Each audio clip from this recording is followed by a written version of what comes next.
Bonjour à tous, nous voilà dans l'Ingres de Pluton. L'Ingres, c'est le moment du passage. Alors, ça n'a pas été évident, en fait. Enfin, évident. Si, ça a pris quelques minutes parce que je me suis aperçue qu'il y avait une erreur sur mes éphémérides, qui sont un peu ma Bible. Et en fait, l'heure du passage qui m'était donnée, il y avait quand même 1 heure de décalage par rapport je dirais, le plus proche de l'Ingre, qui est le 001 dans le signe du Capricorne.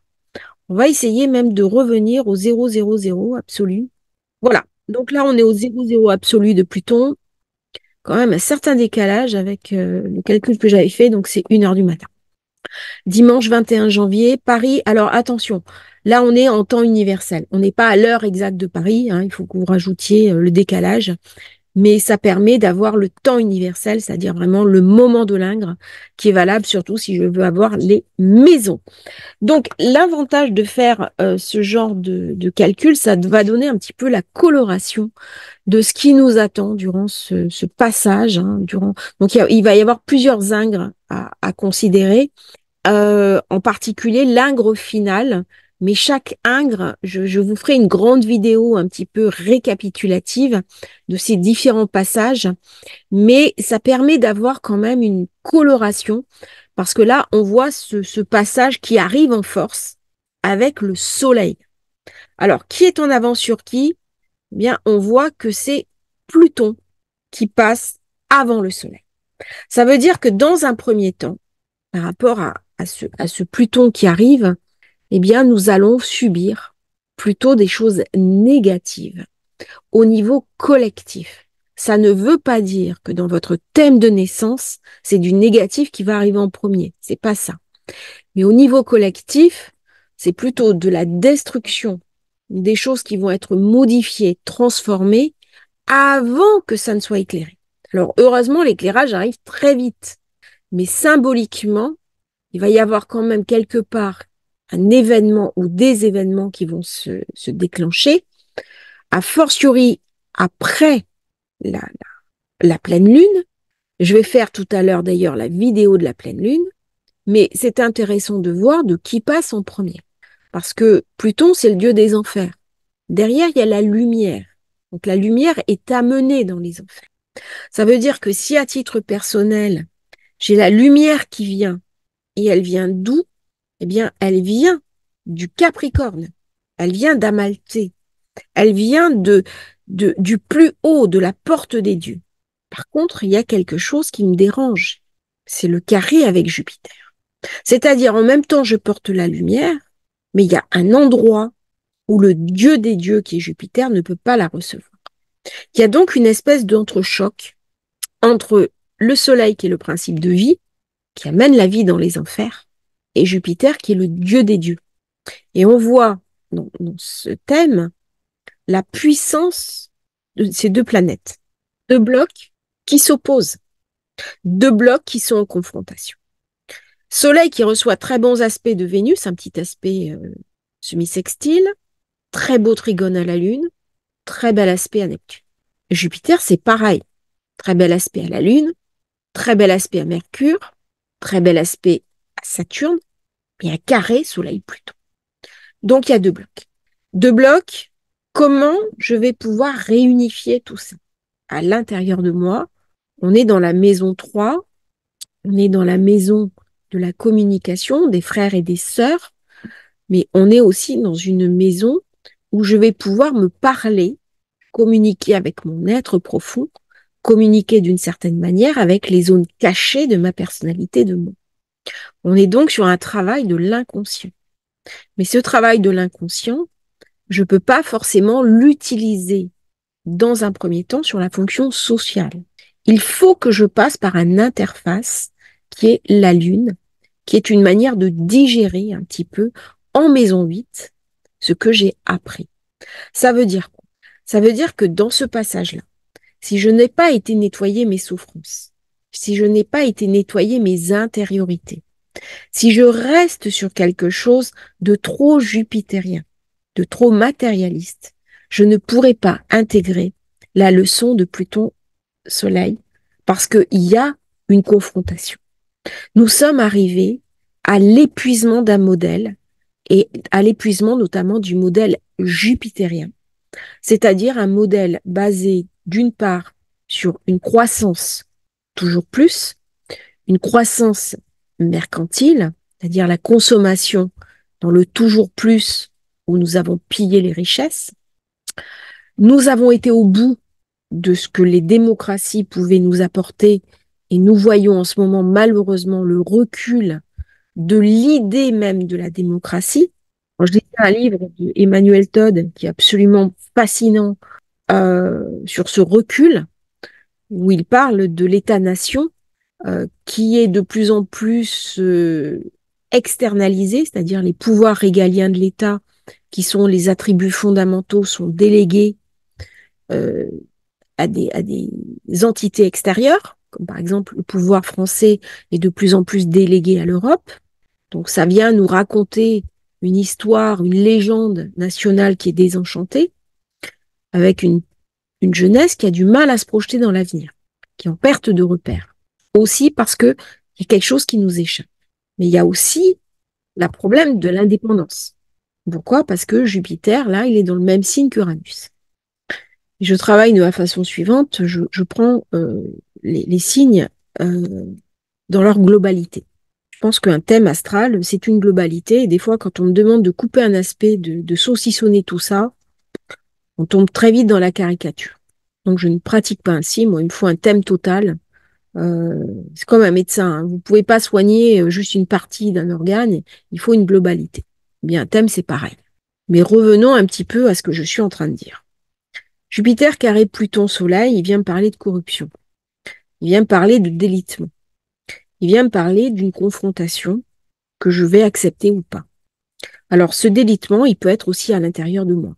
Je reçois beaucoup de messages de gens qui me disent « Je suis épuisée, je suis très fatiguée, je n'arrive pas à me reprojeter sur l'avenir, je n'arrive pas à retrouver une espérance. » Et en fait, des personnes qui ont besoin d'un nouveau souffle et qui n'arrivent pas à trouver dans, dans l'ambiance autour d'eux la capacité à incarner ce second souffle.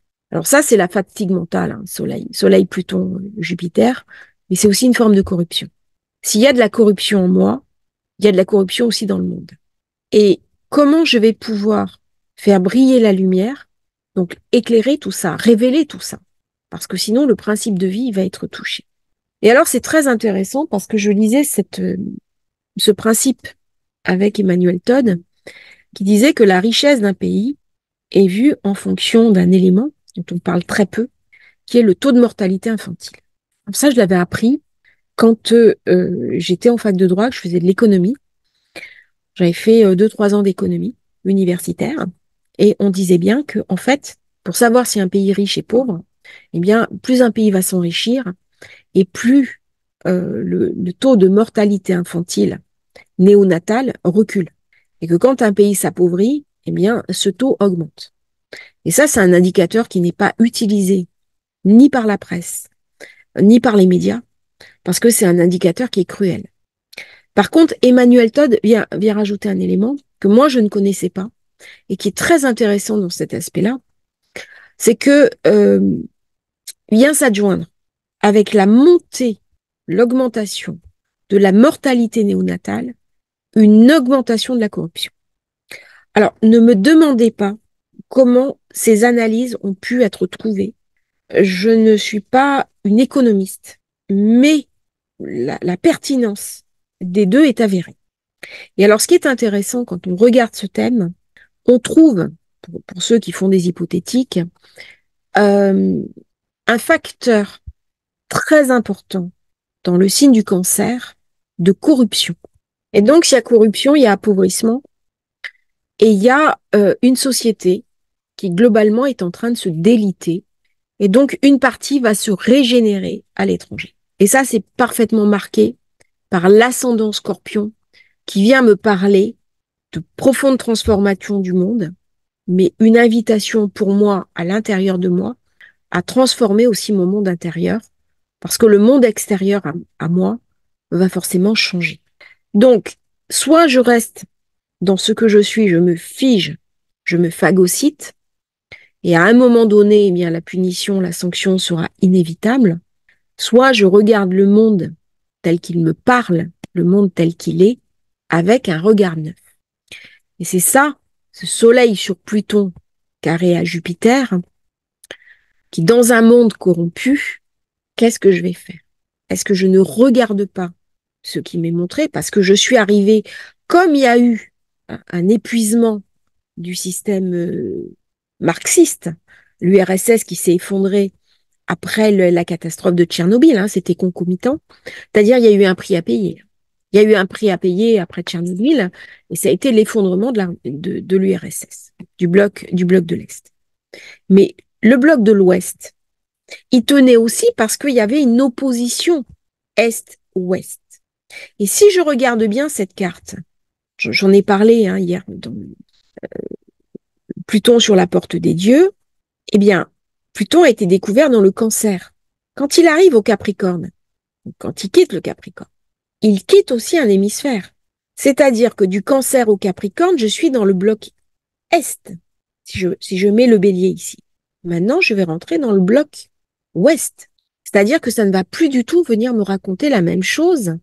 Le passage de Pluton Verseau, Poisson, Bélier, Taureau, Cancer, Gémeaux, pardon, avant le Cancer. Ah, il y a quelque chose qui est complètement changé. Donc, on est sur un basculement. La situation actuelle, c'est ce que vient me raconter ce thème. La situation à venir, ça sera sans doute le dernier ingre.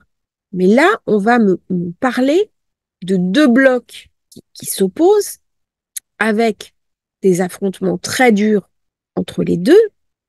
Ça vient me parler aussi d'une perte d'autonomie, d'une perte d'indépendance et de tensions à venir très fortes. Ascendant Scorpion, il est basé sur Mars, il est basé sur Uranus, il est basé sur Pluton. Alors je dis toujours quand j'ai peu d'aspects dans une carte qui sont difficiles, il y a fort à parier qui vont être cruels. Là j'ai 3 aspects.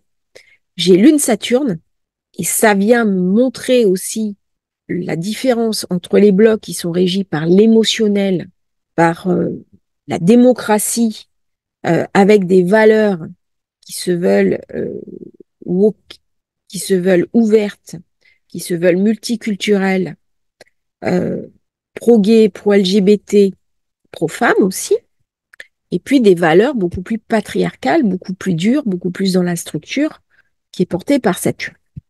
Et là, on voit très bien ce carré, hein, Lune Saturne, Occident contre BRICS. Mais à l'intérieur de moi, quel camp je vais choisir? Dans quel monde je vais vivre? Parce que ça aurait pu très bien ne pas être un monde de confrontation. Ça aurait pu être un monde qui s'établisse dans la paix. J'ai aussi une invitation ici, là, par Mercure, Mercure-Vénus. Là, ici, il y a une zone qui s'active, qui vient se confronter là, à dépasser mes antagonismes pour créer une sorte de village mondial. Mais si je veux créer ce village mondial, ça c'est une vision uranienne du monde, soudé par Pluton, bah, encore faut-il que je dépasse mes antagonismes. C'est-à-dire, encore faut-il que je regarde l'autre avec sa carte du monde à lui. Alors, vous aviez aux États-Unis avant, c'était valable aussi en France, des universitaires qui travaillaient pour comprendre l'état d'esprit de chaque pays. Et ces universitaires étaient des consultants qui envoyaient leurs rapports aux organisations d'État, euh, aussi bien la Maison-Blanche, la CIA et un certain nombre de conseillers, présidents, sénateurs, grandes instances dirigeantes. Et quand il y avait une étude faite sur un pays, il y avait une compréhension fine de ce qu'était ce pays, de ce qu'était cette mentalité. Depuis que nous sommes rentrés dans une forme de mondialisation censément heureuse, il y a eu l'esprit et l'idée que nous devions tous adopter le même modèle de pensée. Mauvaise image d'Uranus.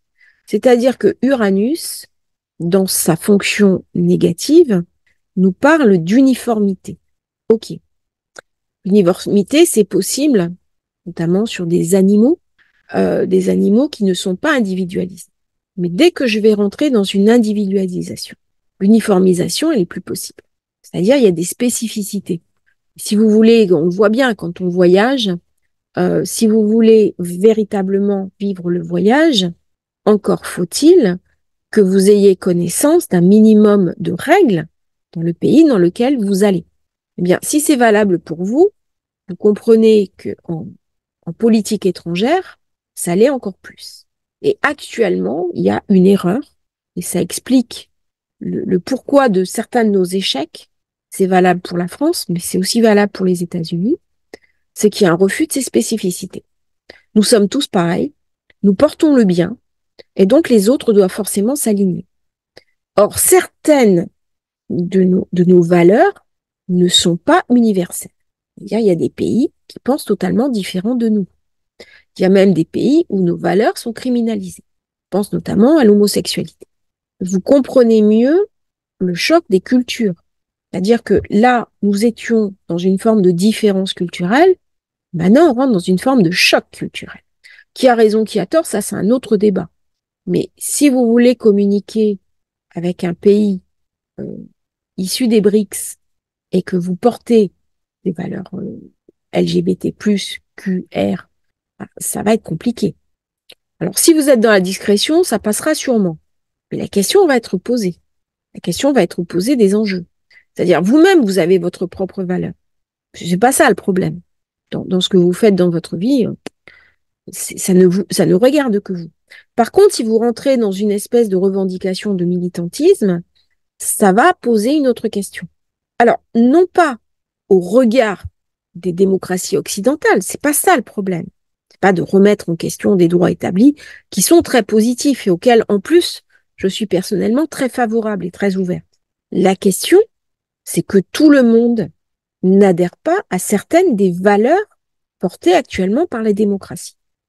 Et donc, ça fait un choc, ça fait une confrontation, ça fait une forme de frottement.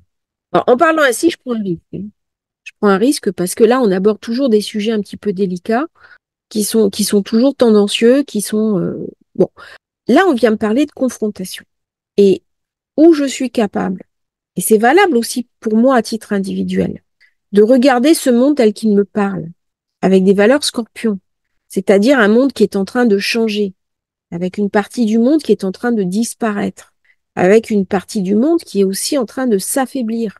Parce que là, je rentre dans le Verseau, dominé par Saturne. Saturne est en maison 4. Donc, on vient parler de vieillissement de population, ce qui va être, à mon avis, un des enjeux du monde qui arrive. Mais là, c'est pareil. C'est quelque chose qu'on aurait pu très bien anticiper. Et moi, j'ai lu il y a 10 ans des analyses qui disaient que le réchauffement climatique, d'une certaine façon, ça allait être un faux problème parce que les femmes, naturellement, allaient plus ou moins se stériliser. C'est-à-dire que lorsque vous avez un appauvrissement des classes moyennes, on pose la question de la démocratie. La démocratie, elle est viable à condition qu'on ait une classe moyenne établie. Si les classes moyennes euh, voient leur pouvoir d'achat, leur pouvoir économique s'effondrer, ça remet en question le principe même de l'idée de démocratie. On n'est plus vraiment dans une démocratie. En théorie, oui. En pratique, c'est autre chose que l'on voit émerger. Dans ce thème-là, ce qui est marqué, c'est deux classes. Deux classes qui sont dos à dos, face à face, entre une société coupée en deux. Des très riches, et le reste assimilé à la plèbe. Excusez-moi du mot, c'est un petit peu méprisant, mais ce n'est pas mon idée. Je pense qu'une certaine élite pense des autres. Et ça se voit bien dans ce thème. Cette forme de mépris d'une élite pour des êtres humains qui sont avant tout des citoyens. J'en ai parlé dans une vidéo qui a surpris quelqu'un, où je disais qu'un bon dirigeant, c'est celui qui aime sa population, qui a l'envie d'apporter le meilleur à sa population, aussi de la protéger. Dans ce thème-là, c'est coupé en deux. C'est pas le cas. Il y a une élite qui tourne pour elle. Il y a une élite qui, censément, nous avons dans l'idée de protéger les minorités, mais les très riches sont aussi une minorité. Et elles passent en protection bien avant certains groupes. Dans ce thème-là, on le voit très clairement. Alors, je parlais de population de femmes qui se stérilisent. Quand vous êtes dans un monde où il y a des enjeux climatiques, où il y a de la surpopulation, eh bien, naturellement, toutes les espèces vont réduire euh, leur taux de fécondité. C'est archaïque. C'est-à-dire, ça fait partie des grands équilibres biologiques. Et je disais ça il y a à peu près une dizaine d'années, en disant que le réchauffement climatique, une des manières aussi de limiter le réchauffement climatique, c'était de réduire la fécondité. Alors, ce genre de discours, c'est Malthus, ça n'a vraiment pas la presse dans les pays occidentaux, c'est mal vu, parce que nous avons basé nos sociétés, tout au moins les politiques, pas nous en tant qu'individus, hein, les politiques de nos pays, ceux qui dominent les destinées du monde, sur une croissance exponentielle. Donc, pour qu'il y ait une croissance exponentielle, il faut qu'il y ait une fécondité extrême. Et c'est pour ça qu'on a manipulé un petit peu les opinions en disant oui, l'enfant unique, c'est une catastrophe, on en fait des asociaux, on en fait des imbéciles, on en fait des gens qui sont incapables de s'inclure, de travailler et tout. Moi, je suis enfant unique. Ça m'a rendu, au contraire, plus à même de travailler par moi-même, de beaucoup apprendre dans les livres. Enfin, j'ai trouvé dans cette situation un certain nombre d'avantages. Il n'y a pas que les inconvénients que c'est mon psychologue avait décrit. La situation est un peu moins catastrophique que ça. Pour revenir au propos, parce que là j'ai tendance à partir un petit peu dans mon TDA. S'il y a moins de population, il y a moins de consommation. Et le réchauffement climatique, à un moment donné, il va aussi se réduire. C'est-à-dire moins de voitures, moins d'émissions à gaz à effet de serre, moins de population mondiale, et naturellement, les grands équilibres vont se mettre en place. Et ça échappe à n'importe quel plan politique. C'est-à-dire, on ne peut pas forcer une femme à faire des enfants. C'est pas possible. Et heureusement d'ailleurs. Et donc, on voit, pas uniquement dans les démocraties, c'est mondial. Et ça prouve bien que nous sommes une seule espèce. Toutes les populations du monde se réduisent, y compris dans des pays qui ont longtemps prôné l'enfant unique, comme la Chine. Ça va créer un vieillissement de la population. Et c'est ce que montre parfaitement Saturne en maison 4. On s'est basé sur un modèle de vieillissement de population, progrès de la médecine, avec Neptune. Donc on voit là les progrès de la médecine qui m'apportent du bonheur. C'est carré à Vénus. C'est-à-dire que là, il y a une certaine frange de la population qui n'a pas accès à ça, qui n'a pas accès aux loisirs. Ça, c'est la paupérisation des nouvelles générations. Parce qu'on nous parle beaucoup de solidarité vers le passé, c'est-à-dire de nous vers les anciens, mais il faut aussi regarder la solidarité de nous vers l'avenir, vers nos enfants, vers nos petits-enfants. Et donc, je suis très surprise de lire ce que je vois de partout. La population vieillit, les femmes font plus d'enfants, et on dirait qu'on découvre ça. Ça fait 10 ans que c'était sur la table. Nos politiques auraient peut-être été bien avisés de l'intégrer. Hein. Un pays, ça se gère pas avec une vue court-termiste. Mais on planifie les choses à 10 ans, à 20 ans, à 30 ans. Avant, on avait des plans comme ça. Maintenant, on les fait plus. On voit maintenant les conséquences. Et notamment l'immobilier qui va baisser et qui, à mon avis, va baisser durablement. Tout simplement parce que y a une frange de population qui, d'une part, vieillit, donc n'investit plus, n'achète plus, une part de la population qui n'a plus les moyens d'acheter, et puis une part qui va se réduire. Dans les temps qui viennent, on parle aux États-Unis de villes fantômes, parce que toutes les villes des États-Unis perdent de la population. Et ça, c'est bien montré. Scorpion, c'est la reproduction. C'est aussi le renouvellement de la population. Mais si la population vieillit, ça veut dire qu'elle va vieillir aussi sur les projets, sur les sociétés qui vont vieillir. Et nous savons que les sociétés qui sont plus âgées sont plus traditionnelles, ont besoin de certitude, elles ont besoin de sécurité. Et donc, ça va venir renforcer un petit peu l'idée de la dictature. C'est-à-dire que même si je suis dans une société entre guillemets libérale, si j'ai pas assez d'argent pour me payer ma liberté, si je fais partie des classes pauvres, quelle va être ma propre liberté? Ça, c'est terrible. D'autant que là, on vient me parler de corruption, on vient aussi me parler de manipulation mentale. Et on est en train de m'expliquer que heureux ceux qui ne sont pas propriétaires, heureux ceux qui ne possèdent rien, heureux ceux qui ne travaillent pas. Mais quel va être mon propre regard sur moi-même? Parce que Pluton, il aime le pouvoir. Ça veut dire que si Pluton, il aime le pouvoir, quelle va être ma capacité moi-même à garder mon propre pouvoir dans cette idée d'une société qui se referme de plus en plus? Et là, j'ai un très bel aspect, Mercure-Lune, un quinconce, qui est ma compréhension cognitive des choses. Et ce que j'ai vu avec le Covid, nous avons été nombreux à avoir le cognitif touché. Comme s'il y avait une espèce de test qui était mis en place. Et moi, j'ai pris des plantes pour restaurer justement cette fonction cognitive parce que je souffrais énormément. Je me suis aperçue aussi qu'avec un régime alimentaire plus adapté, ça allait mieux. Et donc, je me suis réapproprié ce cognitif qui est un quinconce Mercure-Lune. Et je connais d'autres personnes qui ont fonctionné ainsi. C'est-à-dire que pour comprendre cet ingre, ce qui se passe en ce moment dans le monde, eh bien, c'est de poser un regard lucide et non pas affectif sur ce qui est en train d'arriver. C'est-à-dire que si je regarde ces deux blocs qui s'opposent, j'ai un bloc qui est très belliqueux. J'ai un bloc qui lance, par exemple, des manœuvres, comme si l'ennemi, c'était la Russie. Si on écoute certains journalistes, on a la Russie à notre porte.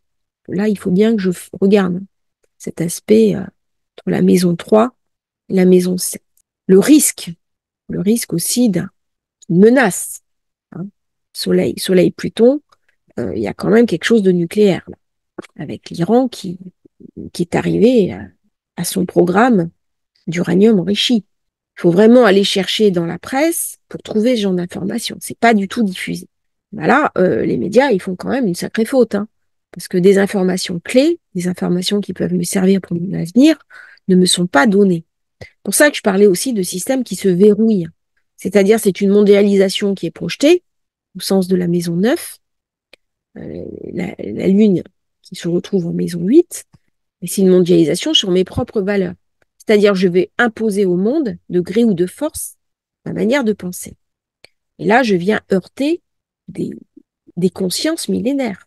C'est-à-dire que nous avons aussi une manière de comprendre le monde, de voir le monde, de nous inclure dans le monde, qui dépend de notre aspect culturel, de qui nous sommes, de ce que nos ancêtres nous ont transmis. Il y a des valeurs. Les valeurs, c'est la maison 2. Et les valeurs, c'est la maison 2, c'est le Sagittaire, qui se retrouve en Taureau. Symboliquement, la maison des valeurs. Là, il y a quelque chose de... On est bien au-delà de l'argent. Hein, on est bien au-delà du financier. Et donc, je parlais de la Russie. Je disais, pour certains journalistes, on nous secoue l'épouvantail en nous disant la Russie est à notre porte, c'est terrible. Alors, si on fait un calcul économique, hein, purement organique, la Russie, c'est 140 millions de personnes. La Russie, elle est comme tous les autres pays. Il y a un vieillissement majeur de la population, un non-renouvellement des enfants. Alors, en général, quand on a cette configuration-là, on évite de faire des guerres où il y a trop de morts, parce que c'est les jeunes qui font la guerre. L'Union européenne, c'est 440 millions d'individus. Pareil que la Russie, même configuration, ce qui est d'ailleurs assez surprenant. Peu de renouvellement des jeunes, vieillissement de la population, mais comment un pays qui a 140 millions d'habitants peut raisonnablement menacer un groupement de pays de 440 millions d'habitants? Rien que quand je vois les chiffres, j'ai quand même un doute. J'ai un doute en termes de crédibilité de ce qu'on vient me raconter. C'est-à-dire le discours national, vu sous le prisme des journalistes, si je le regarde d'une manière parfaitement neutre, j'ai un peu un doute. C'est-à-dire, j'ai l'impression qu'on me vend une soupe très affective, très lune en Gémeaux, mais on vient me raconter aussi quelque chose de très Scorpion, qui est le mensonge, qui est la manipulation. Alors là, pareil, j'ai des zones, hein, je teste moi aussi des zones, j'ai un petit peu des intuitions sur des portes sur lesquelles je travaille. Donc ça, je peux pas encore en parler parce que c'est à l'étude, c'est au stade de confirmation. Ça fera l'objet sûrement de publications ultérieures. Mais je sais que là, on vient me parler de corruption, on vient me parler de manipulation d'opinion. Et pour éviter qu'il y ait une déchirure à l'intérieur, ben, il faut que j'ai un bouc émissaire. Et donc, on est en train de nous créer de toutes pièces des boucs émissaires, des supports à ma peur. Mais est-ce que ce sont les bons? C'est-à-dire que pendant que je regarde l'épouvantail qu'on me secoue devant les yeux, je ne regarde pas ce que je dois regarder. C'est quoi que je dois regarder? C'est la corruption, c'est le fait que je vive avec une certaine idée dans un certain pays, mais que au sommet de l'État, quelque chose qui ne soit plus en adéquation avec les grands principes du droit, avec ce que ma culture a mis en place, avec ce que mes ancêtres ont mis en place. avec ce pourquoi mes ancêtres se sont battus. Et là, il y a une faille. Et Pluton Soleil va m'obliger à regarder les vérités en face. Aussi bien Pluton, Uranus, et je dirais même Neptune, on m'oblige à me confronter à la vérité. Alors, pour Neptune, certains vont me dire, ouais, je comprends pas, ça floute, ça masque, ça ment. Bah, justement, je sais qu'il y a un mensonge. Et c'est quand je sais qu'il y a un mensonge que je peux trouver la vérité. Je parlais, il y avait cet aspect sur lequel j'avais fait une vidéo, j'en avais parlé après coup, d'un carré Mercure-Neptune, où un garagiste pas chercher la panne de ma voiture, il voulait simplement l'envoyer à la casse. En fait, comme je savais qu'il y avait un carré, on a investigué, quitte à prendre un expert, on n'allait pas louper. Et en fait, c'était simplement un cliquet, c'était un connecteur de ma boîte, mon boîtier de télécommande de la clé qui était défait. Ça a mis 30 secondes en soudure parce que eux, à l'atelier, ils pouvaient pas le faire. Ils refusaient de le faire.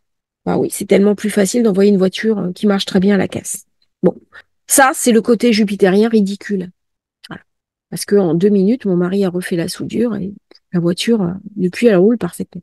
Mais Pluton Soleil va venir me poser la question. Et là, il va me secouer gravement. C'est-à-dire que si je ne suis pas prêt à regarder ce qui se passe, si je ne suis pas prêt à avoir un regard lucide, c'est-à-dire Neptune, il floute, mais il floute pour me faire comprendre quelque chose. Ou je fuis et je rentre dans des paradis artificiels, la drogue, l'alcool, les univers virtuels, comme devenant une réalité, là c'est Inception. Ou alors Neptune, il va aider Uranus et Pluton à me décaper. C'est-à-dire de toute façon, à un moment donné, je vais ouvrir les yeux. Et là, quand l'ouverture des yeux va se faire, ça va être le réveil des peuples. Et il va y avoir quelque chose de très violent. Et le réveil des peuples vaudra mieux l'avoir anticipé. C'est-à-dire que moi, dans mes activités, dans mes actions, j'ai intérêt à penser le monde de manière opportune. Soit je continue à m'illusionner, mais de toute façon, Saturne, c'est le jugement. Et il me fait dire que je vais pas m'illusionner longtemps, mais Uranus va venir rajouter ce côté explosif. C'est-à-dire que les nouvelles générations, pour l'instant, elles sont dans le désespoir. Il va y avoir un tri, malheureusement. Et notamment, je pense à la génération Covid, qui a pris de plein fouet le confinement. Donc, ça a créé chez ces personnes des grandes souffrances et une manière de penser qui est différente. C'est terrible ce qui s'est passé pour eux, parce qu'au moment où ils avaient besoin de contact, au moment où ils avaient besoin de corrélation avec les autres, ils se sont retrouvés confinés. Confinés pour protéger une génération ancienne. Ce qui n'a pas été le cas à Malte. À Malte, on a protégé la jeunesse. C'est une autre approche. Mais là, dans un pays comme la France, euh, ça va être très dur. C'est-à-dire les jeunes de maintenant, la génération qui a Pluton au Capricorne, puisqu'on est une génération Pluton Saturne et Pluton Verseau, ça va être Uranus Saturne, on va en entendre parler rapidement. C'est-à-dire il y en a beaucoup qui se sont brisés, mais dans la brisure, ils vont se restaurer. Et là, l'opposition va être très dure. Il va y avoir une confrontation. Donc je sais que je vais vers pas mal d'instabilité sur fond de corruption et sous forme d'une société où mes dirigeants rêvent de mettre en place une société oswellienne, c'est-à-dire avec un contrôle accru au motif de protection, au motif de sécurité, mais je pense que c'est surtout à la leur qu'ils pensent de sécurité. C'est pas à la sécurité des gens. Parce que sinon, il y a quelque chose qui serait fait pour toutes les agressions que les gens subissent au quotidien, pour sécuriser certaines zones, alors que là, on sent une grande nonchalance. Donc, quand on parle de sécurité, quand on parle de contrôle, c'est surtout pour sécuriser ce qui relève de l'élite. Là, il y a un moment donné, ça va venir coincer. Donc, par rapport à ce thème, qui est très profond, qui est très intéressant, qui est très, très puissant, ça me dessine une société où une frange de la population va vivre une vie très étriquée, de plus en plus réduite, où il va y avoir un immense renoncement, et une société au contraire de plus en plus digitalisée, de plus en plus élitiste. Et moi, je vous invite vraiment à acquérir des réflexes pour comprendre un petit peu ces nouvelles technologies, pour pouvoir l'adapter à votre vie professionnelle. Il y a un pas là à faire. Parce que si vous vous faites dépassé par une nouvelle technologie, soit parce que vous les refusez, soit parce que ça vous dépasse, à un moment donné dans votre vie, vous allez vous faire dépaler. Alors, qu'est-ce que c'est qu'être dépalé? Ben, c'est un terme de marin, c'est-à-dire c'est le courant qui pousse en fait ma quille et qui va changer mon cap contre mon gré. Et ça, je peux rien faire. Et donc, on est obligé sans arrêt de corriger la trajectoire, notamment dans les zones où il y a un fort courant, ce qui est le cas en Manche, par exemple. Je naviguais en Manche en hiver, c'est assez rugueux, c'est très intense. Ça rend vivant aussi. J'ai pas trop ce phénomène en Méditerranée, encore que à certains endroits, il peut y avoir un courant comme à Messine ou dans le golfe de Patras en Grèce. Mais ce sont une force extérieure qui me pousse, qui agit sur moi. Je ne peux pas la maîtriser, mais je peux calculer pour garder la même trajectoire. Eh bien, c'est peut-être ce qu'on va être invité à faire dans ces nouvelles technologies qui vont arriver vraiment en force, en puissance. Même pas dans les années à venir, on y est maintenant. Il va y avoir énormément de nouveautés technologiques, je pense notamment au niveau des yeux, au niveau du regard. Là, il y a quelque chose de très important qui se passe. Euh, des avancées fulgurantes, des choses qui vont changer notre vie. Alors, il va y avoir aussi des gens qui vont refuser ça, qui vont partir vivre en campagne, qui vont vivre dans une semi-autarcie, dans un retour heureux à la campagne, dans une forme de simplicité, très scorpion d'ailleurs, qui vont dire, voilà, moi j'ai ce qu'il me faut pour vivre, j'ai besoin de rien d'autre. On va revenir à des valeurs de la terre, des valeurs profondes, des valeurs authentiques. Une partie de la population qui va beaucoup souffrir et une partie fine de la population qui va être gagnante. L'idée de cette chaîne, c'est aussi de montrer comment on peut passer, alors peut-être pas passer à l'élite extrême, hein, c'est pas le but, c'est pas mon but de la vie non plus, mais comment sauver l'essentiel. Et dans ce monde oswellien, dans ce monde où on vient me parler aussi de, de rapport à l'égalité, parce que là, il va y avoir un rapport à l'égalité qui ne va plus jouer, c'est-à-dire on va dire les grands principes, on va les affirmer. Mais si vous n'avez pas une croissance globale, si vous n'avez pas une croissance de gagnant-gagnant, ben, vous avez beau parler d'égalité, celui qui a du mal à payer ses factures, à payer euh, son électricité, sa nourriture, certaines écoles pour ses enfants, il va être quand même moins égalitaire que celui qui a tous ses possibles. C'est ce que m'a dit quelqu'un très justement sur la chaîne, en me disant, écoutez, vous êtes bien gentil, mais si moi, j'arrive pas à boucler mes fins de mois, quelle est ma liberté? Et elle a tout à fait raison. Là où il y a un problème, c'est de penser que nous sommes verrouillés. D'ailleurs, il y a un mensonge de fond. Pour que je sois euh, dans, dans, dans ce verrouillage, c'est que je suis persuadée que j'ai pas d'issue. Ok, c'est-à-dire que je suis soumis à un destin qui est hors de moi. Mais si Pluton vient me donner avec Uranus la clé des champs, en me disant, mais non, non, non, vous pouvez faire autrement. Ça va peut-être vous demander un effort et du travail. Ça, c'est certain. Il y a que moi, ma chaîne, elle n'est pas arrivée comme ça, de but en blanc, sur une explosion. Il y a un gros travail. Et je continue à beaucoup bosser. C'est-à-dire, je lis sans arrêt, je commande des livres, je lis des rapports, enfin, je passe mon temps à apprendre. Parce que pour bien transmettre, il faut beaucoup apprendre. Ça, c'est la chance d'avoir une formation de chercheur, puisque j'ai eu un DEA en droit et que j'ai eu 2 années de thèse. Donc, j'ai fait de la recherche. Je sais comment on apprend, comment on nourrit sa connaissance. Ça m'est très utile pour la chaîne. Mais si moi, je suis dans une situation qui est peu enviable, eh bien, il va falloir que je trouve en moi, d'une part, la ressource pour m'en sortir, et d'autre part, des techniques. Des formations, des gens vont me dire, oui, mais il y a des formations qui coûtent cher. C'est vrai. Il y a des formations, des fois, que vous pouvez acheter pour quelques euros. Vous pouvez trouver là une sortie. Vous pouvez apprendre une langue étrangère. Vous pouvez, si le pays dans lequel vous vivez, ça se passe mal, vous pouvez trouver des solutions opportunes. Et là, Pluton, il va me dire, mais tu peux te transformer. Tu peux changer. Tu peux évoluer. Tu peux grandir. Qui va te poser tes limites toi-même? Ah ouais.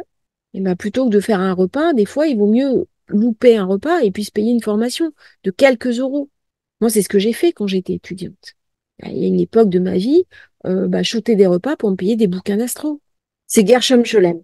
Et il en parlait, en fait, quand il était étudiant, il sautait régulièrement des repas pour se payer des bouquins. Et alors, quand j'ai lu ça m'a beaucoup fait rire parce que je faisais pareil.